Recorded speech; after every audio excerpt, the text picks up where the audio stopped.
Hello everyone, welcome back to Upside Down Data. Today I want to give a bit of a deep dive into Elrond and the price action of EGLD, talk a little bit about what some of our indicators here at the channel make of its price action, then also talk about some other factors that I don't see people talking as much about. I want to talk about the vesting schedule of the supply and new supply coming onto the market when that's happening and things to be watching when that happens. As well as talk a little bit about adoption and also staking behavior that I think is interesting to keep an eye on when thinking about price. If you like the content, remember to subscribe to the channel, give the video a like, and follow us on Twitter. Put a lot of updates about our indicators and more over there.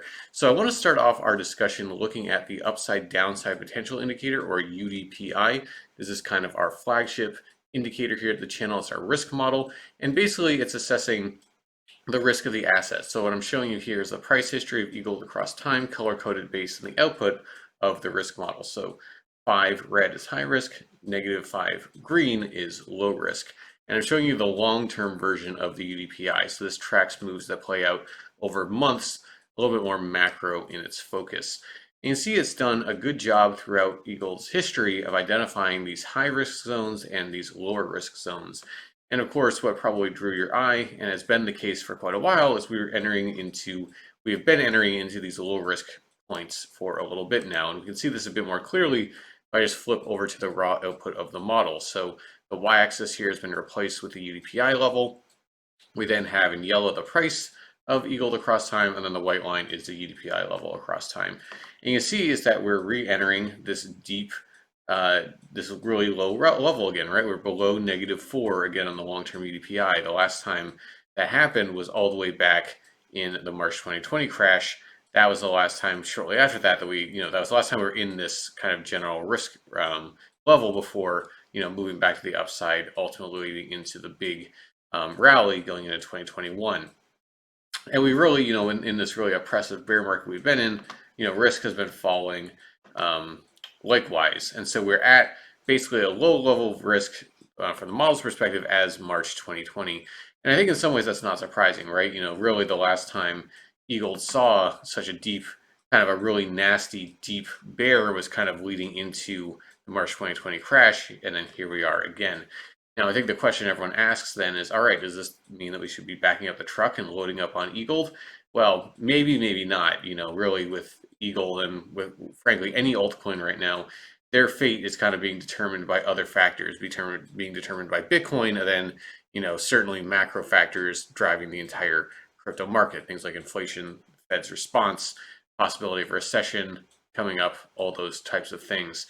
And so, it would be historically surprising for us that could go substantially lower from where we are right now. But this is crypto, anything can happen. So just because something would be historically surprising doesn't mean it's impossible. So the model thinks that there's considerably more upside and downside potential that's plausible, but that doesn't mean that downside isn't possible. So that's something that's important to keep in mind. So I want to talk about another indicator as well that I think is interesting to keep an eye on. So really, at the risk level, it's just trying to kind of tell you what the relative risk reward is based on what we might expect from how the asset has performed in the past. But another indicator that I think is important to keep an eye on in these kind of bearish times is the market direction classifier, or MDC. This is a model that I'd released a few months ago, a little bit more recently than the UDPI. And what it's really trying to capture is the trend for a given asset. So I've shown this across a bunch of different assets, Bitcoin, Ethereum, etc., showing you how it interprets EGLD here.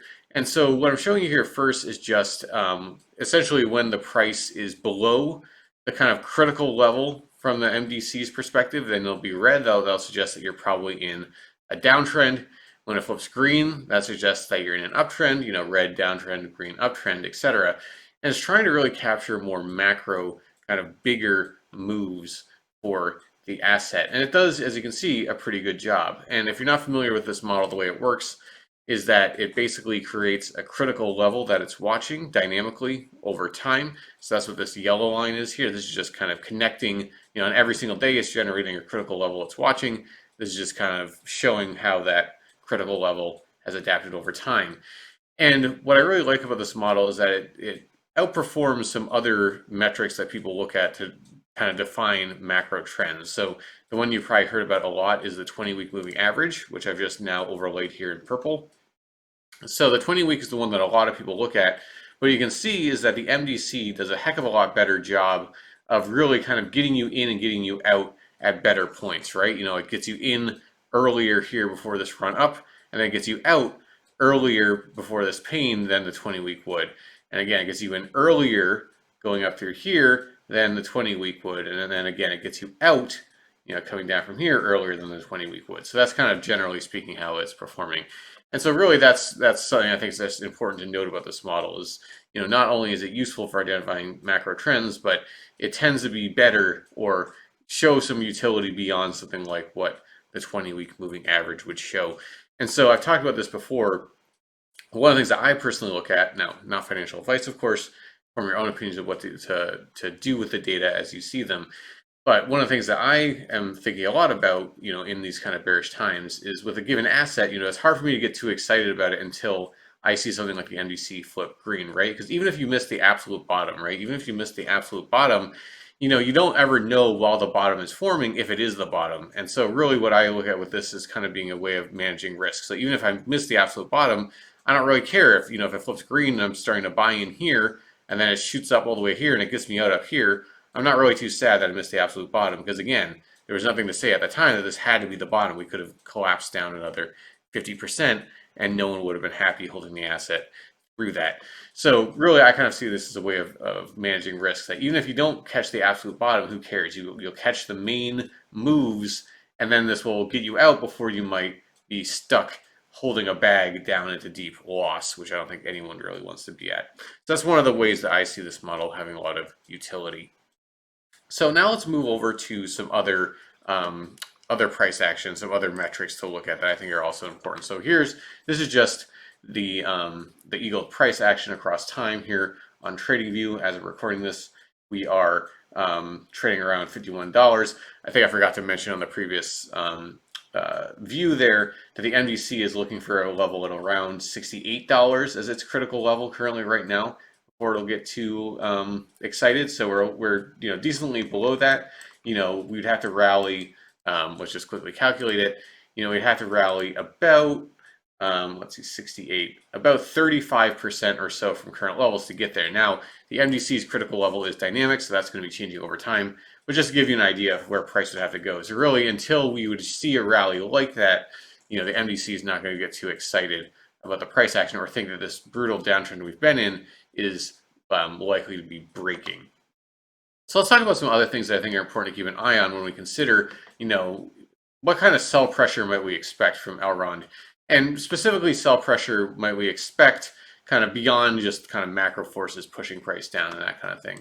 So one thing that's always important to keep an eye on with any kind of, altcoin, or especially ones that haven't been around super long, is, for ones that have a fixed cap, like EGLD eventually will have, what percentage of that kind of final amount of EGLD is already in circulation, how much is left to be created or to be vested to early investors or founders or things like that. And we can see if we're looking here at CoinMarketCap, we're currently sitting at 72% of the total EGLD supply is already out in circulation. So that means that there's still, 28% that's going to be created over time. And I think that's really important to keep an eye with these projects of where is this outstanding supply? Where is it going to come from? How likely is it going to be dumped onto the market versus held? Because of course, what we'd be concerned on in terms of affecting price action is if new EGLD coming out is just immediately dumped on the market, that would create a negative, that would create a sell pressure for EGLD. And so Messari has really nice data that talks about this. So this is just talking about kind of the initial token distribution here. And the only ones that are outstanding are these two down here. There was 19% that was allocated to funders and core members. That's vesting over 12 months from when the Elrond network went live. And then there's also some going into the reserve treasury. And so we can actually see kind of the vesting schedule and how it will play out over time by looking at this graph here, of seeing where the liquid supply kind of as it's being unlocked from vesting to early investors. And that's the way that these projects tend to work, is that some amount is set aside for early investors or for founders, but they don't get those tokens right away. They only get those tokens over time. And the idea is that's to prevent any possibility of them just dumping, their entire allocation all at once at the beginning and really harming the project. It's supposed to spread out any potential sell pressure over time. And so what we can see is that the last two that are kind of vesting are the Treasury Reserve, which I mentioned down here, and the Founders and Team. And so the Founders and Team is this kind of red line here, then the more pinkish fill here is for the Treasury Reserve. Now, one thing that's important to note is that when we look at this red here, this is the Founders and the Team, they're not done vesting yet, right? They're going to be done vesting basically a year or about 6 months from now. That vesting is going to happen January of 2023. But there's another unlock that just happened or is happening right now around this point here, June 30th of this year. There's going to be some more tokens that get unlocked for founders and team members, as well as for the Treasury Reserve. So one thing to keep an eye on in kind of the coming month or so is, as those tokens have been unlocked for team members and also for the Reserve Treasury, what happens to them? Is the team going to hold them? Are they going to be happy just kind of hodling, maybe stake them, whatever, or are they going to start dumping them? And, certainly this isn't, as a relative percent of the total supply at this point, this is not huge, but it's not totally insignificant. And so it is something to keep an eye on is, are these people going to start, are the founders and team members, are they just going to dump these as soon as they vest, or are they going to hold on to them? If they dump them, that could suggest some short-term downside for EGLD from current levels if suddenly that new unlock just gets dumped on the market immediately. Now, there's no guarantee that's going to happen. It really depends on what, those individuals are thinking. Do they want to hold out, thinking that price is going to go up, or do they think they better dump now or price might go lower, buy back later potentially? Time will tell. But I think it's important to keep an eye on this, and especially, it can give you just a little bit of a sense of where potential sell pressure could come from, at least in this case, in the shorter term. But the good news is that, after this unlock, the team and core founders, their vesting schedule is complete. And so it's going to be really beneficial, in 6 months, it's going to be complete.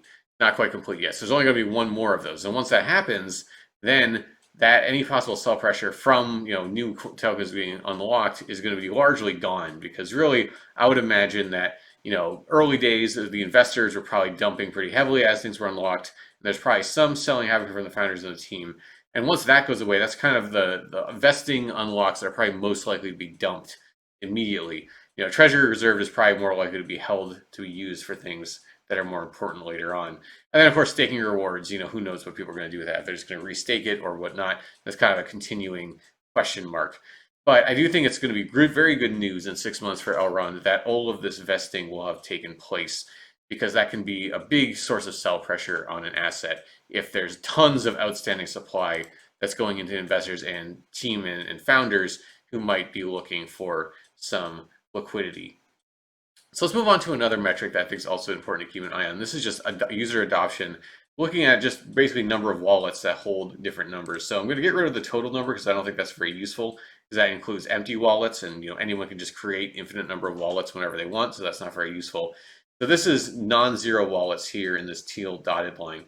And what I just wanted to highlight here is that you can see that even in this bear market, the number is still going up, as we go further to the right. There's still increasing number of non-zero wallets on the network. And then if you break it down into smaller cohorts, greater than 0.1 EGLD, greater than 1, etc., they're still generally trending up with time. And that's something that you really want to see on a network. If you see the number of wallets with funds in them just capitulating to the downside, just falling off, that might suggest a dying ecosystem where there's not new people coming in, not new people wanting to use the network or investing in it. And that can be a very negative sign. So, the fact that we're still seeing positive growth here, I think that's a good sign for the long term of Elrond. Now, it's something to keep an eye on, of course, because there's no guarantee that it has to just continue forever. But for as long as it is going up and to the right, that's generally going to be a good sign. Nothing to be too concerned about just yet. Now let's talk about staking also, because this is another thing that I think is useful to keep an eye on. And specifically what I tend to look at is the staking ratio, and especially for an asset like Elrond that has a delay between when you unstake and when you can actually spend your coins or actually do anything with them. this is something that's useful to keep in mind because what this can do is kind of tell you how many coins are available for a capitulation, right? If the majority of a asset, majority of a network's asset, in this case EGLD, is being staked, and there's a time delay before you could unstake and sell. What that means is that on any given day, there's only going to be so much EGLD that's actually available to be sold. There's only so much available liquid EGLD. So EGLD is currently sitting at 58% of its total supply is currently staked, which means that that's basically not available to be sold in any kind of capitulation event. But of course, there's still quite a bit that's left. There's around 42, 41% of EGLD supply is currently liquid. And so, this is not a high enough ratio that I would say it really buffers EGLD too much against capitulations because, you can drop the price pretty far, pretty fast, even with only around 41% of the total supply. But if you were to start seeing this number get really high, getting up to 70, 80%, 90%, that could suggest that people aren't interested in selling the asset. There's not a lot that people really want to keep liquid. And what that can mean, then it can reduce any amount of selling pressure, or it can mitigate the amount that's available for selling, which can be a useful thing to keep an eye on. So, currently right now, nothing super crazy, but just another metric I like to keep an eye on. Now, the final thing that I think is just worth noting is just what kind of, are there signs of other development happening on Elrond, and more kind of on the protocol level, people building things on top of it. There have been a few news stories that have come out recently that have caught my eye a little bit, different games that are being launched on top of Elrond, and I think that's an interesting thing to keep an eye on. Obviously one game, building on it isn't that big of a deal, and so I think we're gonna have to wait and see if this becomes a trend with more, game developers choosing to build on top of Elrond. But should that happen, that could be very bullish because one of the things that people talk about as being a potential driver of the next bull run is blockchain gaming if it really takes off and people are able to make it into the more of the mainstream, build solid games on top of it. So something that's going to be useful to keep an eye on. But certainly you like to see at least some games taking the plunge and starting. And I think Elrond's a very it's very much a reasonable chain to choose for gaming. It's cheap transaction fees, quick, scalable. So, it's something that would lend itself to gaming better than something like Ethereum, which is hyper expensive to do anything with, to mint any NFTs on, or to transact on. And so, should Elrond start seeing an inflow of games, especially in the bear market, as people are trying to build more things, that could be something that could set up Elrond for the next leg. But again, we have to wait and see. It's way too early to know if this is going to be a meaningful trend. And likewise, there's some other kind of more infrastructure type things that are being built. So the one thing I caught my eye was this domain name service system that's being built on top of Elrond, which is, I think, quite interesting. It's not a very exciting or sexy application, maybe, but it is something that domain names are a thing that exists and are very much needed. And so should blockchain, and especially in this case Elrond, see a large use case for that, it could just be one more driver of adoption. And each of these things individually, I don't really make too much of, because again, one thing here and there, any layer one blockchain you can point to development happening, specific cases, doesn't really mean a whole lot. More what I think is going to be important to keep an eye on is, does this continue? Are there going to be more and more of these stories cropping up? And what you'd hope is, are there going to be more and more of them in a more rapid succession? So what that might mean is that Elrond is starting to pick up the pace, drive a lot of adoption to its chain, and especially if it's doing that to a greater degree than its competitors, that would be a very bullish development. But right now it's still too early to know. I'm gonna have to wait and see. And so my overall kind of takeaway from this kind of a little bit more in-depth look at EGLD and what it's been doing, price action, some of the other metrics, vesting schedules, is that there's not really any sign yet of relief from this downtrend. Really, personally, I'm going to be waiting until I see something like the market direction classifier flip bullish before I get too excited. And Elrond's definitely entering into a bear market. But the good news is that, most of the vesting that's going to be happening with Elrond has already happened. And so that means that there's not just going to be, early investors just dumping into a bear market and just driving the price all the way down to obscenely low levels. Now if we're going to see further selling on EGLD, it's going to be probably more likely to be kind of organic market pressures that drive it, instead of just new supply being unlocked by people who are just looking to dump and cash out now. And so that's a good sign. That might mean that kind of the worst of that kind of sell pressure is likely behind EGLD, which might help it kind of remain higher than it could go if it were like some of these other projects out there, which only have 20% of their their supply circulating, where they're going to have tons of vested or venture capitalists just dumping supply, which will drive them down. Elrond might be kind of protected from some of that. But ultimately, what really is going to matter, and what I think is hard to know of, at this time, why I think we have to keep a close eye on it, is, the assets, especially the layer one blockchains that are going to survive this bear market, are they going to be the ones that can prove utility? And I think the way they're going to do that is by gaining adoption in the bear market. They're going to be the ones that developers want to build on, to want to add to, and that can then set up a whole ecosystem that can really drive the value of that network in the next bull run. Can set it up really nicely to go crazy in the next bull run.